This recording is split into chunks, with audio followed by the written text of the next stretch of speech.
saya Quratul Aini. Kami dari kelas A1 Program Studi Manajemen. Kami dari semester 3.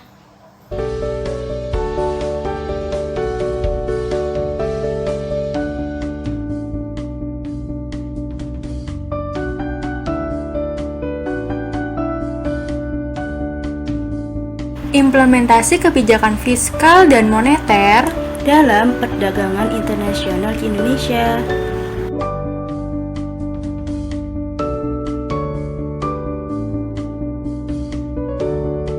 Apa itu kebijakan fiskal?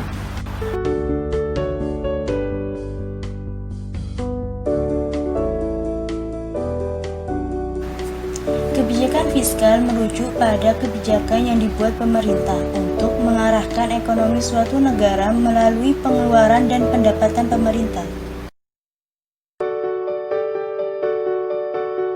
Oh, jadi itu kebijakan fiskal. Lalu, apa yang dimaksud dengan kebijakan moneter? Kebijakan moneter adalah upaya untuk mencapai tingkat pertumbuhan ekonomi yang tinggi secara berkelanjutan dengan tetap mempertahankan kestabilan harga.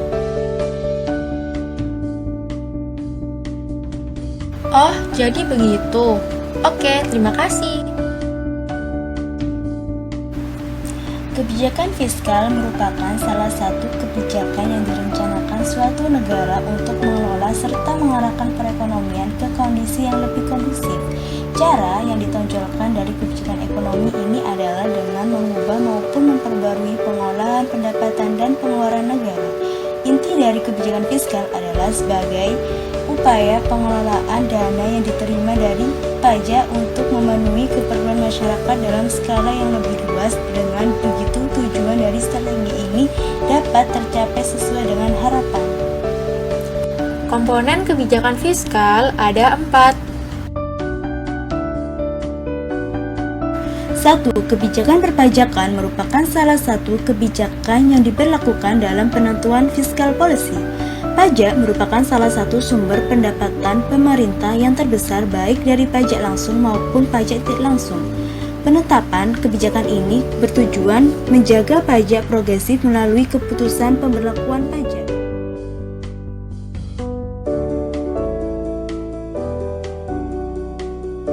2. Kebijakan yang berkaitan dengan pendapatan dan pengeluaran modal dalam negara diatur dalam kebijakan pengeluaran.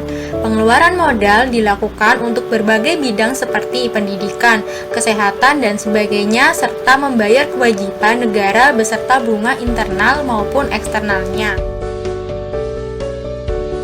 3. Kebijakan investasi dan disinvestasi. Agar pertumbuhan ekonomi berada dalam keseimbangan, maka optimalisasi investasi harus ditingkatkan. Pada beberapa tahun belakangan ini, arus modal internasional semakin meningkat dan memberikan dampak yang cukup besar. 4. Pengelolaan utang atau surplus. Apabila pendapatan yang diterima oleh pemerintah lebih besar daripada anggaran yang dihabiskan, maka negara tersebut mengalami surplus. Namun, jika terjadi kondisi sebaliknya, maka negara tersebut mengalami defisit atau kerugian. Dengan kondisi perekonomian yang baik dan stabil, rakyat mampu mendapatkan taraf hidup yang lebih sejahtera. Sebaliknya, jika kondisi ekonomi negara sedang kacau, langsung berdampak negatif pada masyarakatnya. Agar perekonomian negara dapat pulih dari keterpurukan, dikeluarkan kebijakan fiskal oleh pemerintah.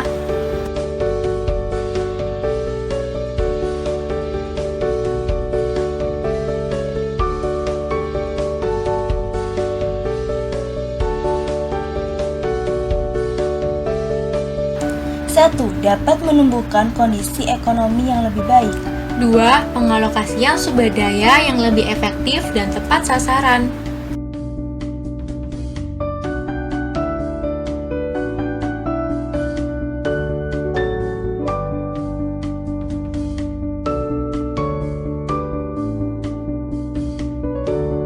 3. Menstabilkan kondisi ekonomi negara jangka pendek. 4. Pemerintah mampu melakukan pengembangan pada jangka panjang negara.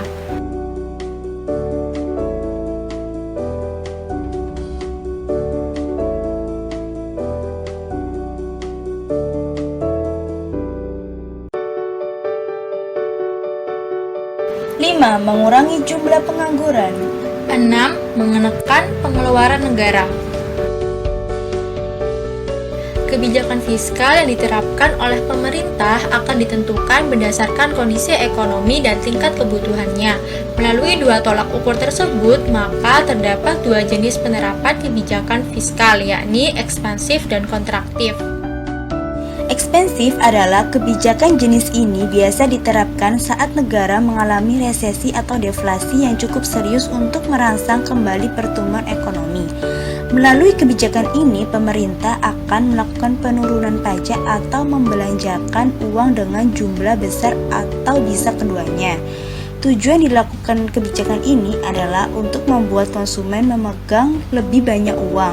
Saat masyarakat memegang uang lebih banyak, mereka akan membelanjakannya yang lebih banyak pula yang berguna untuk merangsang pertumbuhan ekonomi. Kontraktif adalah kebijakan konstruksional dilakukan untuk menghambat laju pertumbuhan ekonomi. Kebijakan ini diterapkan karena laju pertumbuhan ekonomi yang tinggi bisa menguntungkan negara. Namun hal ini tidak berlaku bagi negara yang mengalami tingkat inflasi yang tinggi. Ternyata bukan hanya deflasi yang merugikan, namun inflasi yang terlalu tinggi juga dapat memberi dampak buruk bagi negara. Kebijakan kontraksioner dilakukan dengan memotong pengeluaran negara dan meningkatkan pajak.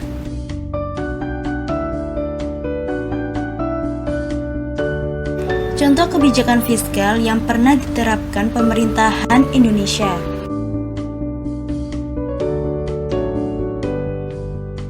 1. Tax amnesty. Contoh kebijakan fiskal pertama yang dilakukan pemerintah adalah pada saat Presiden Jokowi merencanakan program amnesti pajak di tahun 2017.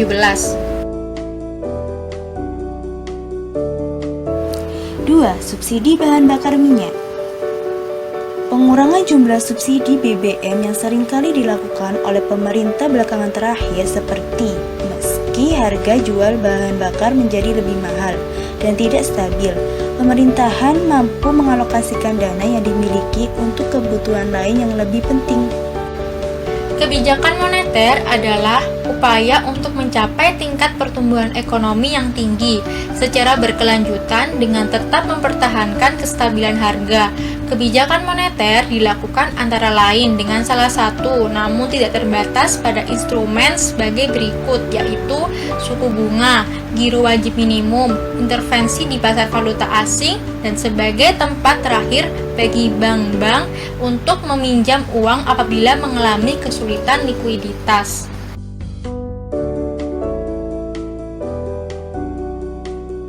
Jenis-jenis kebijakan moneter. 1.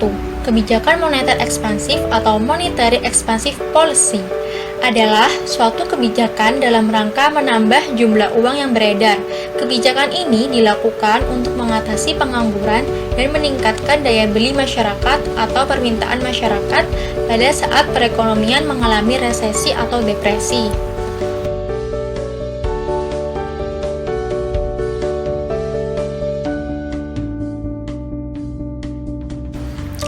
2. Kebijakan moneter kontraktif atau monetary contractive policy adalah suatu kebijakan dalam rangka mengurangi jumlah uang yang beredar. Kebijakan ini dilakukan pada saat perekonomian mengalami inflasi.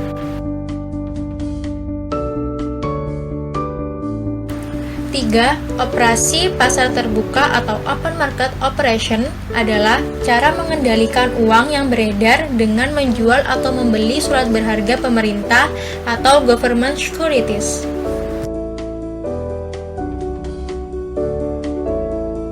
4. Fasilitas diskonto adalah pengaturan jumlah uang yang beredar dengan memainkan tingkat bunga bank sentral pada bank umum.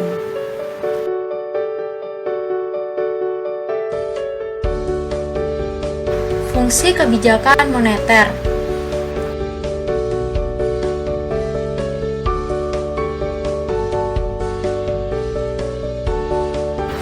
Penurunan laju inflasi. Peraturan moneter berfungsi sebagai pengendali peredaran uang. Apabila terlalu banyak uang yang beredar di masyarakat, inflasi menjadi sebuah permasalahan yang tidak dapat dimungkiri. Pembuatan kebijakan keuangan akan membantu mengatasi hal tersebut. Menjaga kestabilan harga. Sebagai salah satu kebijakan ekonomi makro, kebijakan moneter mencakup permasalahan yang terkait di dalamnya, termasuk inflasi.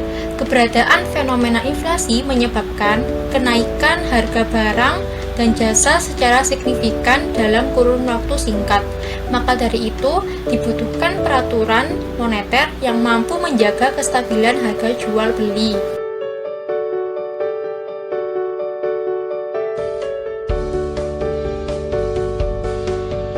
Menjaga iklim investasi.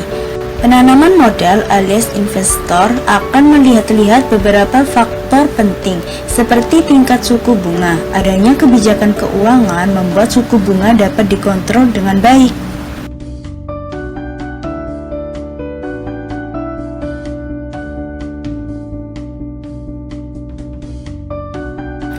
Peningkatan neraca pembayaran.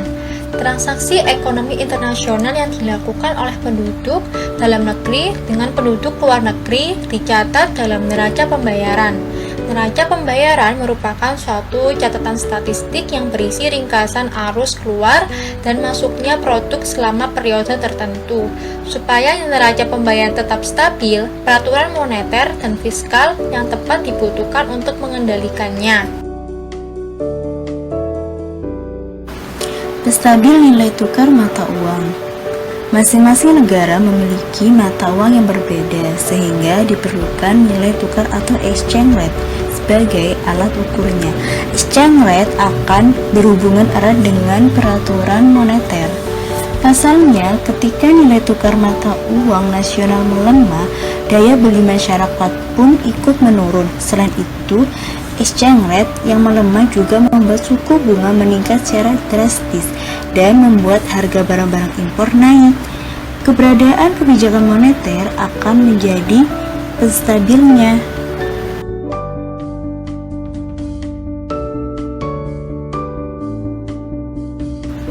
Penyedia lapangan kerja. Pembuat kebijakan atau bank sentral mempunyai wewenang untuk mengatur nilai suku bunga. Ketika lapangan pekerjaan semakin menipis, bank sentral akan meningkatkannya dengan cara menurunkan tingkat suku bunga agar kegiatan ekonomi menjadi terdorong. Berkat perubahan diskonto, pelaku usaha dapat mengembangkan bisnis atau memulai usaha baru. Instrumen kebijakan moneter.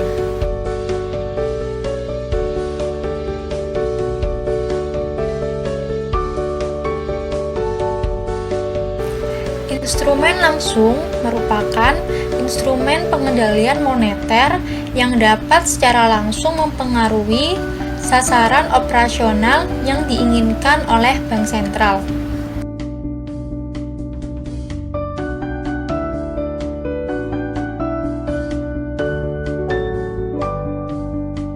Instrumen tidak langsung merupakan usaha untuk mengendalikan besaran moneter dengan cara mempengaruhi neraca bank sentral.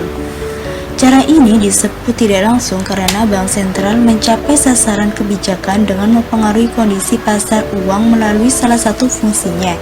Sebagai badan yang mempunyai wewenang untuk mengedarkan uang dengan mempengaruhi kondisi yang mendasari permintaan dan penawaran uang, contoh kebijakan ini seperti penerapan cadangan wajib minimum.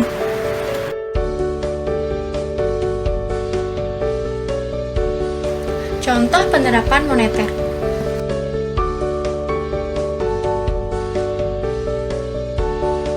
Salah satu contoh penerapan ekonomi atau kebijakan moneter dapat dilihat saat terjadi inflasi pada perekonomian negara.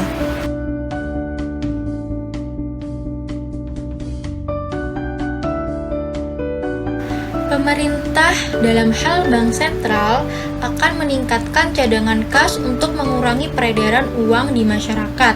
Sedangkan jika kondisinya berbanding terbalik, maka pemerintah akan menurunkan cadangan kasnya. Peningkatan cadangan kas bank membuat masyarakat memilih untuk menabung uang di bank sehingga peredaran uang menurun. Sedangkan penurunan cadangan kas bank mendorong masyarakat untuk meminjam uang di bank sehingga tingkat konsumsi atau daya beli masyarakat semakin tinggi.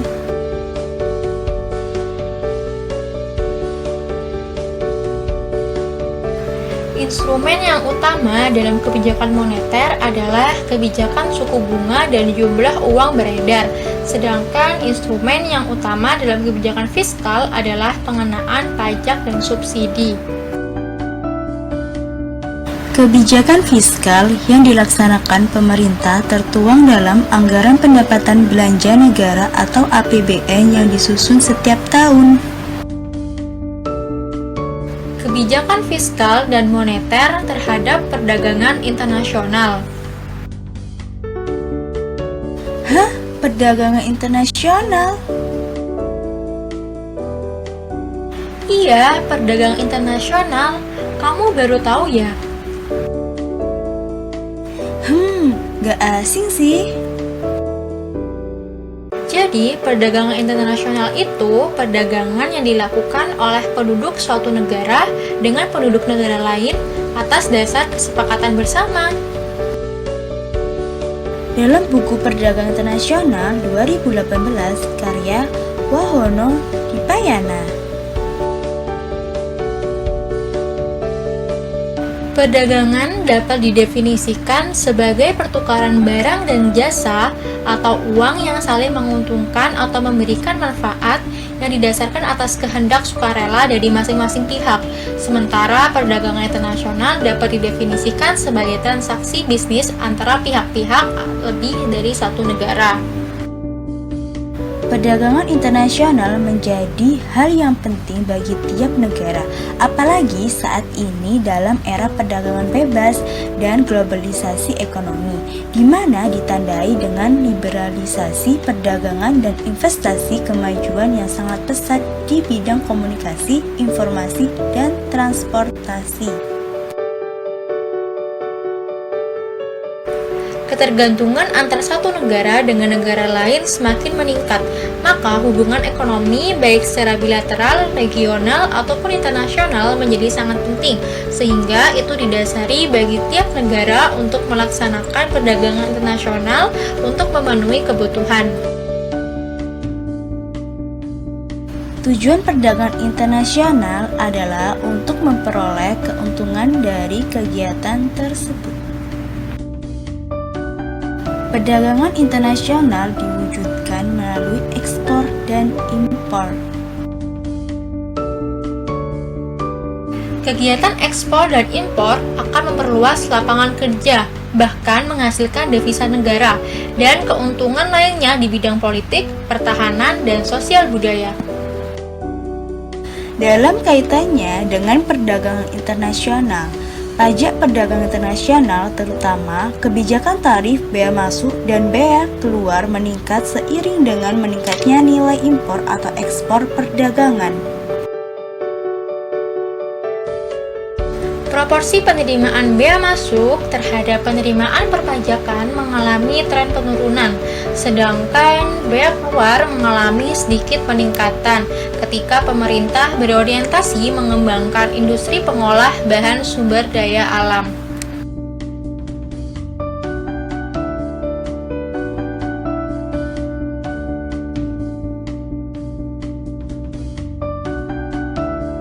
Fungsi pajak dalam perdagangan internasional tidak hanya berfungsi sebagai sumber pembiayaan saja, namun pajak lebih berperan sebagai alat pengatur. Contoh, ketika pemerintah berkeinginan untuk melindungi kepentingan industri dalam negeri karena injury akibat maraknya arus impor, maka pemerintah dapat menetapkan bea masuk atau safeguard.